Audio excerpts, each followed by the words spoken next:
Mobil tidak hanya sekadar alat transportasi, tetapi juga bagian dari gaya hidup anak muda. Toyota Agya menjadi simbol kendaraan gaul dengan harga terjangkau namun tetap andal. Kalau Toyota melaporkan, sepanjang Januari-Juli 2025, Agya terjual 1.109 unit di Sulsel, meski turun dari tahun lalu, namun market share naik menjadi 27,3%. General Manager Marketing Kala Toyota, Suliadin, menegaskan Agya memang disukai anak muda dan keluarga muda karena desainnya modern dan irit bahan bakar. Toyota Agya Stylish hadir dengan sentuhan sporty hasil rancangan Gazoo Racing, lengkap dengan fitur hiburan 7 inci floating head unit with mirror line. Hemat, cocok bagi anak muda yang ingin tampil gaul tapi tidak perlu mahal, kata Rizal, 25, seorang karyawan swasta di Makassar.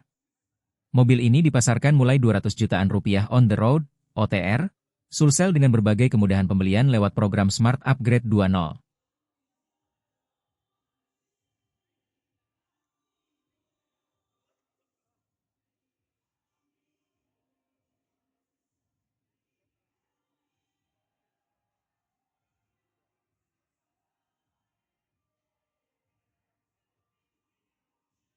Download Tribun X sekarang, menghadirkan lokal menjadi Indonesia.